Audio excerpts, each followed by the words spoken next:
5 steps to Carver Mountain. The cutest little fire hydrant. The pine trees smell really nice. Buffalo! There's lots of tunnels. You see Mount Rushmore? We're diving into the top 10 things to do in the Black Hills of South Dakota. The first thing you probably think of is Mount Rushmore. But trust me, there is so much more to discover in this beautiful corner of the country. And you're welcome, because I'm not going to begin with Mount Rushmore, but rather it will be thing to do number 10, because it's the most obvious. But if you want to watch a full video guide about it, I made one of those videos as well. But before you click on that video, let's jump right into thing to do number 1, which is my personal favorite, Custer State Park. This massive 71,000 acre park is home to nearly 1,300 bison, pronghorn antelope, elk, and even a band of burros. If I were a wildlife, this is where I'd be. But we haven't seen any wildlife yet, so. And guess what we are looking at? Buffalo! Be sure to stop by and visit the Coolidge General Store for gifts, groceries, or gas. And don't miss the Custer State Park Visitor Center. The Visitor Center is a nice place for a lot of information. It's not tons of information, but it's a good stop. A bonus tip already this early on in the video is that the rangers there will tell you where the bison herd is currently located on the Wildlife Loop Trail, which brings us to thing to do number 2. It's the place to go if you want to see wildlife. The Wildlife Loop Road. This 18-mile drive offers a near guarantee of seeing wildlife. They say it's best to allow 1.5 to 2 hours for the full loop, but there's some other stops along the way, such as the State Game Lodge or the Bluebell Store and Restaurant. Since we're already in the car, let's keep driving to thing to do number 3 on the list, Needle's Eye Tunnel and the Eye of the Needle. The Needle's Eye Tunnel itself is one of the most popular tunnels, so you'll have to be patient as you ease your way through. This tunnel is one of the most photographed locations in the Black Hills. Right after the tunnel on the north side, park the car and check out the Eye of the Needle, a rock formation that, you guessed it, looks like the eye of a needle. One rock formation offers millions of stories. Oh, that's cool. Look at all the rocks. I just want to look at all the rocks. There's the mica. That's why Mount Rushmore's not here. Okay. Well, that's a pretty sunset. It's a great photo op, and you'll see plenty of other cars with phones out of their sunroofs. Also right next to this formation on the south side of the tunnel is thing to do number 4, which is the Cathedral Spires. And this is the pretty part of the Cathedral Spires. We're at the first great stopping point on the Needles Highway because we got to the Cathedral Spires. Very pretty view, and you can see super far. You can see a little bit of the road back there. But there's the Cathedral Spires. And yeah, look how pretty. You can either stop at a lookout or stop at the Cathedral Spires trail entrance, a roughly 1.7 mile out and back hike. Speaking of hiking, a bonus hike is the nearby Little Devil's Tower. Number 5 on the list was also a favorite of mine because it's where I went paddleboarding for the first time ever. Welcome to Sylvan Lake, and I'm gonna go paddleboard. Here you can swim, fish, kayak, canoe, or paddleboard, all of which are very much worth it. It's a beautiful lake you can hike all the way around and is also a notable filming location in the movie National Treasure: Book of Secrets. I even made a full video guide on this location, so check that out too. Number 6 is downtown Rapid City. If you're in the mood for some city charm, head to downtown Rapid City where there's a great mix of restaurants, shops, and local attractions. We ate dinner at a fantastic restaurant, Que Pasa Mexican Cantina. Another very popular restaurant we passed was Firehouse Brewing, with great decor. The downtown square is also home to a splash pad, ice cream, and there's statues of the US presidents on all the corners of downtown Rapid City. Perfect for a fun break, for photo ops, and testing your presidential knowledge. Number 7 is Wind Cave. When we went, it was sadly closed, but I heard nothing but great reviews about it. Driving over the landscape, you would never realize you're over the 3rd largest cave in the United States and one of the largest mapped caves in the world, with 143 miles being mapped. It's best known for the formation of delicate calcite called boxwork. Like literally 95% of the world's discovered boxwork is found in this cave. Bonus destination, 7.5, is Jewel Cave, about 45 minutes from Wind Cave. This is the 3rd longest cave in the world at 175 miles. Thing to do number 8 is the Crazy Horse Memorial.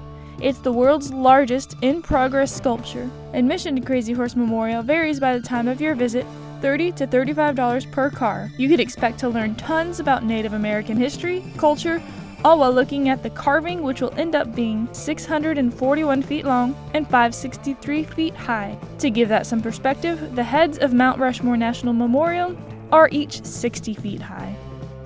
Number 9 ties perfectly into the drive to Mount Rushmore, which is the Iron Mountain Highway. As you drive this 17-mile stretch, you'll see Mount Rushmore perfectly aligned through each of the 3 tunnels. The Iron Mountain Highway is a definite must-see because you can see Mount Rushmore from so many overlooks. And it's just pretty because there's a ton of tunnels too. It's an absolute blast to drive, definitely my favorite drive here. There's also pigtail bridges and the road splits often. Also, there's many great turnouts to park, have a picnic lunch, and to look at Mount Rushmore from a faraway distance and get a great perspective. Okay, it's a little steep.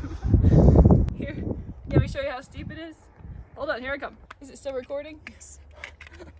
It's still recording. Okay.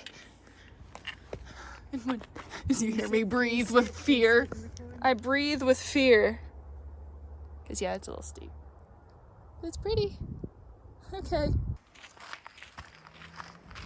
That turnout we were just at was the Norbeck Overlook, so we don't forget it. When they have the pictures of 15 miles an hour U-turn, they actually mean like 10 max.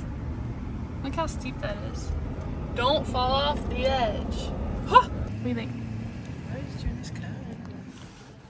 Find a buffalo.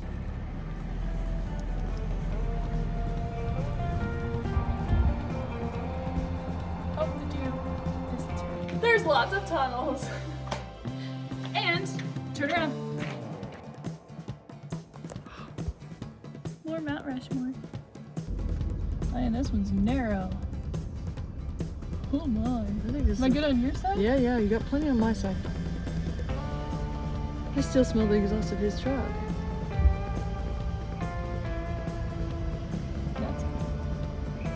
Do you see any gas stations here? No. So answer number 35. Just make sure you have gas before you get here. Okay, your PSA is over. Look at that rock at the tip top. Are you flying the drone?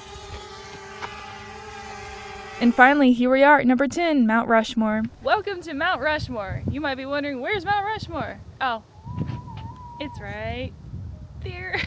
The pine trees smell really nice. Here's the pine trees. And now we are walking President's Trail. If you decide to hike the boardwalk trail around, go counterclockwise. As I mentioned before, I did make a very detailed video with everything to do at Mount Rushmore, but since we're here, let's go over the highlights real quick. Open 365 days a year. Parking is $10, no matter if you have an America the Beautiful National Park Pass, because you pay for parking, not entrance fees. I recommend to not only stroll down the Avenue of Flags and take photos at the Grand View Terrace, but to also take the half-mile, clockwise, Presidential Trail closer to the mountain. It's a nice boardwalk and the stairs aren't too strenuous when you go clockwise. It's got great viewing locations and historical information. You can see the sculpture studio, and at the end of your loop, you can reward yourself with the Thomas Jefferson ice cream. Yes, it's his actual recipe. Highly recommend.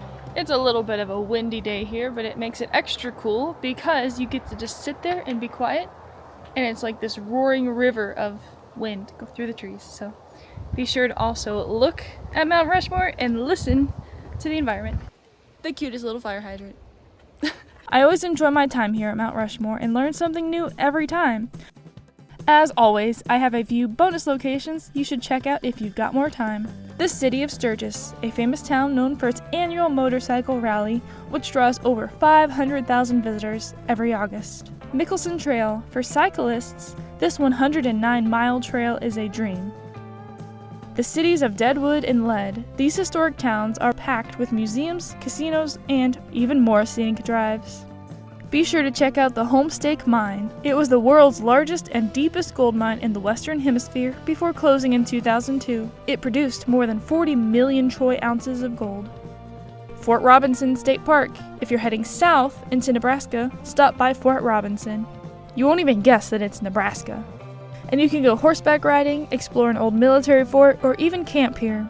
Devil's Tower, on your way northwest, probably to Yellowstone, make sure to visit Devil's Tower in Wyoming. This iconic rock formation is a must-see and offers plenty of hiking and history. Thanks for watching. I hope this guide helps you get the most out of your trip to the Black Hills of South Dakota. Wishing you safe travels. See you on the next adventure. Well, hello there. There's a Sasquatch and a deer. And bear going up the tree.